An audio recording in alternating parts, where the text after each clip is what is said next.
नमस्कार दोस्तों, वीटेक की इस वीडियो में आप सबका बहुत बहुत स्वागत है। और आज की ये वीडियो बहुत ही बढ़िया इन्फॉर्मेटिव होने वाली है।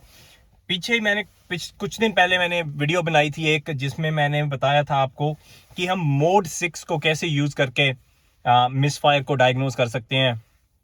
कि जो ऑन बोर्ड मॉनिटर हैं, जो मैंने आपको बताया था TIDs MIDs की मिसफायर अगर हो रहा है और आप लाइव डाटा में जाते हो, आपको मिसफायर वो नहीं दिखा रहा, कि लाइव डाटा में ऑप्शन ही नहीं है मिसफायर देखने की, जहां आपके पास कई बार मिसफायर हो भी रहा होता है थोड़ा बहुत और कोड नहीं आ रहा होता। आपको लगता है कि यार इंजन कांप जरूर रहा है, आपको महसूस भी हो रहा है, पर कोड नहीं आ रहा। तो उस कंडीशन में, उस सिचुएशन में आपने क्या करना है कि आप कंफर्म कर सके कि मिसफायर हो रहा है कि नहीं हो रहा। और मैंने आपको दिखाया था कि ऑन बोर्ड मॉनिटर में जाके आप जो अकेला अकेला टेस्ट हो रहा है उस टाइम पे कि जो मिसफायर मॉनिटरिंग वाला सिस्टम है वो चेक कर रहा है कि मिसफायर हो रहा है कि नहीं हो रहा। उस पर मैं ये आज की वीडियो बनाई है क्योंकि किसी भाई ने मुझे मैसेज किया था, कहता कि वीडियो बहुत बढ़िया थी पर प्रैक्टिकल थोड़ा बताइए करके, है ना, कि स्क्रीन पे समझ नहीं आया वो इतना कि उसको मिसफायर, क्योंकि मिसफायर बहुत कॉमन चीज़ है ना। मिसफायर हर एक को मिसफायर की इशू आते हैं गाड़ियों पे। मिसफायर कॉमन सी चीज़ है, हर एक शॉप को एक दो तीन गाड़ियाँ ऐसी आ जाती हैं हफ्ते में। तो वो कह रहे कि समझाइए एक बार, ताकि मिसफायर वाला फंडा थोड़ा क्लियर हो सके और इस पे हम ज़्यादा फिर हमारा टाइम वेस्ट ना हो। तो मैंने फिर सोचा आपको वो जो चीज़ मैंने आपको उस दिन स्क्रीन पे दिखाई थी वो मैं आपको क्विकली एक टेस्ट करके दिखाता हूँ कि कैसे हम मिसफायर देख सकते हैं, जबकि हमारे पास कोड अभी आ भी नहीं रहा मिसफायर का। कैसे हम उस मिसफायर को देख सकते हैं, उसके साथ साथ कि अगर आपके पास लाइव डाटा में मिसफायर का ऑप्शन नहीं है फिर भी हम कैसे मिसफायर को देख सकते हैं। तो चलिए शुरू करते हैं आज की वीडियो।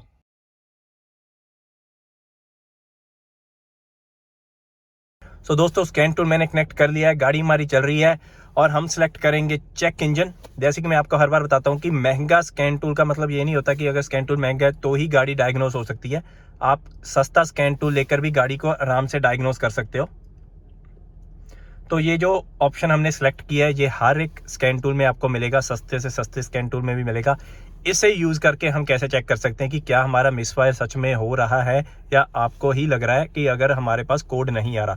तो ऑटो स्कैन में जाएंगे हम पहले। ये बेसिक OBD प्रोटोकॉल्स हैं। आपका जो स्कैन टूल आप छोटे से छोटा भी यूज करते हो उसमें OBD का आपको ऑप्शन मिलता है।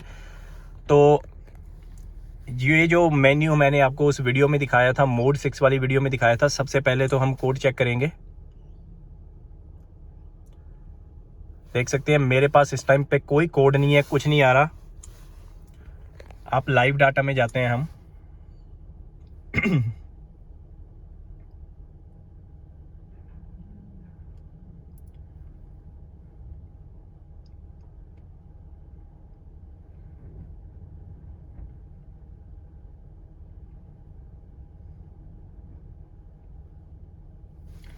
लाइव डाटा में चले गए। अब यहाँ पे हमने ढूंढना है मिसफायर वाला लाइव डाटा। अगर मैं यहाँ पे जाऊँ मिसफायर, देखिए कुछ भी नहीं आ रहा। हमारे पास मिसफायर का डाटा ही है नहीं, है ना। इस गाड़ी में हमारे पास मिसफायर का लाइव डाटा है नहीं।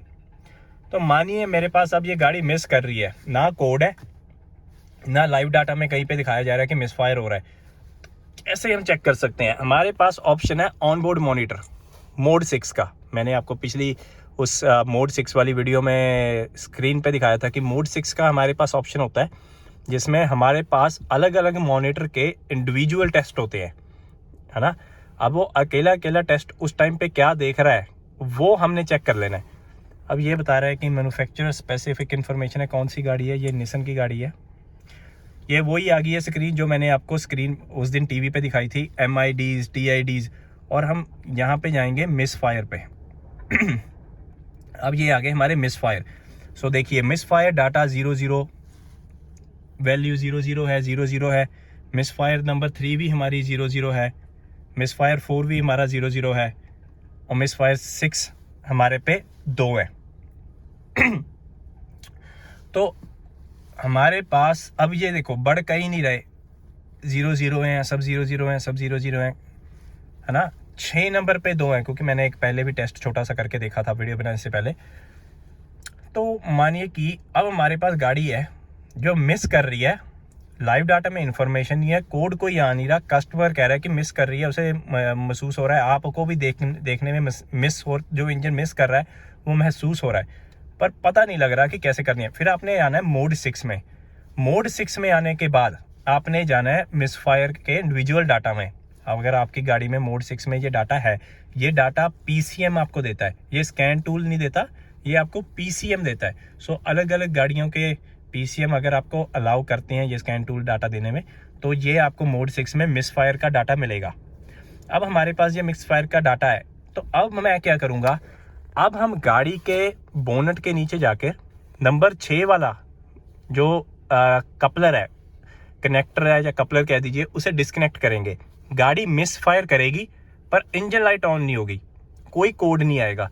अब कोड भी नहीं आ रहा, गाड़ी मिस भी कर रही है, तो कैसे हमें ये बता सकता है कि मिसफायर हो रहा है? बाकी चाहे कुछ कोई नहीं बता रहा कि मिसफायर हो रहा है, पर ये मोड 6 डाटा हमें जरूर बता देगा कि मिसफायर हो रहा है। तो चलिए गाड़ी के बोनट के नीचे जाकर देखते हैं। सो फ्रेंड्स, बोनट के नीचे आ गया हूँ मैं। एक बार गाड़ी बंद करके मैंने स्टार्ट की है, तो अब हमारा जो करंट ड्राइविंग साइकिल है, जो इस टाइम हमारा ड्राइविंग साइकिल है, गाड़ी चल रही है, इस टाइम 0 काउंट्स है, मिसफायर कोई नहीं हो रहा इसके मुताबिक, है ना।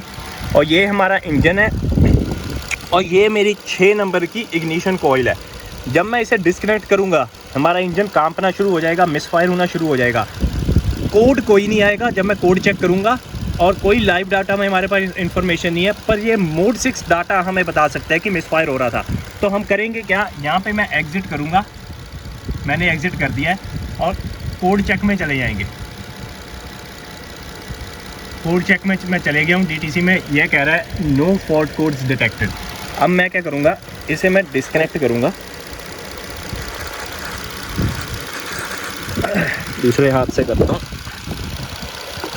ये देखिए इंजन कांप रहा है, मैंने ये डिस्कनेक्ट कर दिया है, गाड़ी चल रही है। अब मैं इसे जोड़ दूंगा, अब इंजन नहीं कांप रहा, अब आरपीएम भी स्टेबल हो गया है। अब मैं इसे फिर से निकालूंगा और फिर से थोड़ा सा इंजन कांपेगा, आरपीएम ऊपर नीचे होगा। ये बिल्कुल सेम आरपीएम ड्रॉप टेस्ट जो मैं आपको कह रहा था, ये वही है कि जब आप एक एक करके इग्निशन कॉइल को डिस्कनेक्ट करके चेक करते हो कि आरपीएम कैसे चेंज हो रहा है। अब ये मैंने डिस्कनेक्ट किया, आवाज़ सुनिएगा ध्यान से, ये चेंज हुआ आरपीएम, ये मैंने फिर से कनेक्ट कर दिया। सो मैंने 2 बार इग्निशन कॉइल को डिस्कनेक्ट किया, मिसफायर हुआ, इंजन कांपा और मैंने उसे लगा दिया। अब मैं फिर से कोड चेक करूँगा और देखिए कोड कोई नहीं आ रहा। 2 बार मैंने इग्निशन कॉइल निकाली और फिर भी मिसफायर का कोड क्यों नहीं आया, क्योंकि अभी उसका जो मॉनिटर है उसके लिए ये इतने मिसफायर नहीं है कि वो इंजन लाइट ऑन करे। सो कोड कोई नहीं आ रहा हमारे पास। स्कैन टू में नज़दीक ले जाता हूँ, सो हमारे पास कोड कोई नहीं आ रहा। तो अगर मैं अब ऑन बोर्ड मॉनिटर में जाऊँ, ये इस गाड़ी का पावर स्टीयरिंग पंप आवाज़ करता है कभी कभी क्या, जब आप स्टीयरिंग घुमाते हो तभी आवाज़ करनी शुरू कर देता है। इसका भी मुझे पंप ठीक करना पड़ेगा किसी दिन। और अब हम जाएंगे दोबारा उस मिसफायर 6 नंबर वाले डाटा में, और देखिए अगर मैं मिसफायर 6 डाटा मोड 6 में जाता हूँ तो यहाँ पे लिखा है 62, टेस्ट अभी भी पास है, ओके रिजल्ट्स हैं क्योंकि फेल नहीं हुआ, पर हमारे इंजन लाइट ऑन नहीं है, पर 62 टाइम्स हमारा वो सिलेंडर मिस कर चुका है। और ये हमें हमारे टेस्ट ने बता दिया है, इंडिविजुअल टेस्ट ने बता दिया है। सो अगर आपके पास गाड़ी आती है जो मिस कर रही है, कोड भी नहीं आ रहा, लाइव डाटा में भी मिसफायर की कोई इन्फॉर्मेशन नहीं है, आप ऑन बोर्ड मॉनिटर में जाके मोड 6 डाटा में जाके देख सकते हैं कि क्या आपके पास मिसफायर का इंडिविजुअल डाटा है। आपने कहाँ जाना है, आपने करंट ड्राइव साइकिल में जाना है और वहाँ पे देखना है कि मिसफायर काउंटिंग हो रही है कि नहीं। हमारे पास मिसफायर काउंटिंग अगर है ऐसे, आपको पता लग जाएगा यार पूरे इतने सिलेंडर्स में, अगर मानिए मेरे पास तो 6 सिलेंडर हैं, है ना, आपके पास 4 या 6 वाली गाड़ी आती है मिस कर रही है। अब आपको कैसे पता है कि कौन सा सिलेंडर मिस कर रहा है? अगर आपके इग्निशन कॉइल्स के ऊपर इनटेक है, जैसे कि इस गाड़ी के उन तीनों कॉइल्स के ऊपर इनटेक मैनिफोल्ड है, वो कॉइल मैं डिस्कनेक्ट नहीं कर सकता। अगर आपकी चारों के ऊपर इनटेक है, आप डिस्कनेक्ट नहीं कर सकते, तो आप कैसे चेक करेंगे कि कौन सा सिलेंडर मिसफायर कर रहा है? क्योंकि कोड तो आई कोई नहीं रहा। अगर आपके पास कोड नहीं आ रहा, आपको पता नहीं कौन सा सिलेंडर मिसफायर कर रहा है, आप आराम से यहाँ पे आके देख सकते हो ऑन बोर्ड में मोड 6 में कि कौन सा सिलेंडर मिस फायर काउंटिंग ज़्यादा दिखा रहा है। अब ये दिखा रहा है 62। आपको पता लग गया है कि यस मिस फायर तो हो रही है, और ये कंफर्म भी कर रहा है ये हो रही है। आप कस्टमर को कह सकते हो कि जी आपके पास जो आपका ये इंजन है ये मिस कर रहा है, महसूस भी हो रहा है, और हमें इंडिविजुअल टेस्ट में भी पता लग गया कि ये मिस फायर हो रहा है। और तब आप कस्टमर को कह सकते हो कि आपको इनटेक निकालना पड़ेगा, या कॉयल या स्पार्क प्लग या फ्यूल इंजेक्शन, फ्यूल पल्स या कंप्रेशन, सब ये चीज़ें जो भी है चेक करनी पड़ेंगी। पर अब आप कंफर्म हो चुके हो कि मिस हो रहा है। सो फ्रेंड्स, बहुत ही सिंपल सा तरीका है, बस आपने अब मोड 6 में जाना है, मिस फायर देखने हैं। अगर आपका वो ऑप्शन पीसीएम दे रहा है, आपने बस उसमें देखना है कि कौन सा आपका मिस फायर का ऑप्शन है, कौन सी मिस फायर का डाटा आपके पास है। आपने मिस फायर, अगर आपको वो काउंटिंग बता रहा है, यानी आपका मिस फायर है। सो सिंपल सी चीज़ें हैं, बहुत ज़रूरी है। मैं हर वीडियो में आपको कहता हूँ कि बहुत ज़रूरी है ये जानना कि स्कैन टूल को कैसे हम यूज़ कर सकते हैं। स्कैन टूल ये नहीं है कि आप 75,000 का, 65,000 का, 60,000, 50,000 का स्कैन टूल ले रहे हो तो वो ही सारे काम करेगा, ऐसा कुछ नहीं है। आप 20,000 वाला, 15,000 वाला भी स्कैन टूल लेंगे ना, उसने भी वही काम करना है। वो चीज़ें अलग है कि वो की कोडिंग नहीं करेगा, प्रोग्रामिंग नहीं करेगा। पर अगर आप प्रोग्रामिंग और की कोडिंग इतना नहीं कर रहे, आप डायग्नोस्टिक्स ही कर रहे हैं, अभी आपकी शॉप डायग्नोस्टिक काम सीख रही है, अभी आप डायग्नोस्टिक्स में शुरू कर रहे हो, तो अब की प्रोग्रामिंग में क्यों जाएंगे? कितना इतना 65,000, 70,000 क्यों लगाएंगे?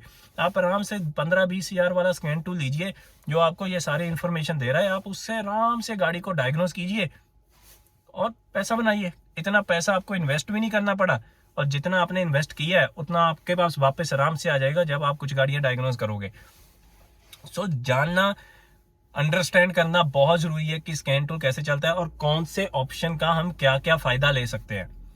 और इससे पहले कि आप बड़ी इन्वेस्टमेंट करें और उसका आपको इतना फायदा ना हो, मेरा जो अपना मानना है वो ये है कि अगर मैं किसी चीज पे पैसा लगा रहा हूं, वो मैं तभी लगाता हूं कि जब मुझे उस चीज पे लगाया पैसा आराम से वापस आ जाएगा। अगर मैं किसी स्कैन टूल पे, अब ये स्कैन टूल इंडिया के हिसाब से 1.5 लाख का है।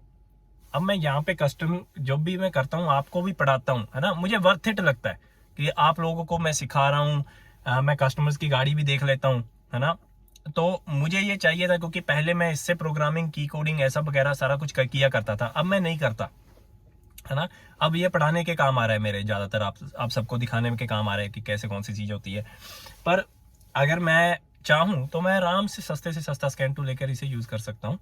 पर वर्थ इट, आपके उस पैसे का वो पूरे का पूरा वो जो फायदा है ना, वो आपको मिले, तभी आप उस चीज में इन्वेस्ट कीजिए। अगर आपको लगता है कि इतना मेरे पास वापस नहीं आएगा, इतना पैसा लगाने में मेरे पास वापस वो चीज नहीं आएगी, आप उसमें ज्यादा पैसा मत लगाइए, कम पैसा लगाइए, और आप आराम से स्कैन टूल को यूज करके पैसा बना सकते हैं। अगर ये आपको वीडियो पसंद आई, लाइक जरूर कीजिएगा, वीडियो को शेयर कीजिएगा, सब्सक्राइब कीजिएगा चैनल को, कमेंट नीचे जरूर दीजिएगा। मिलेंगे अगली बार।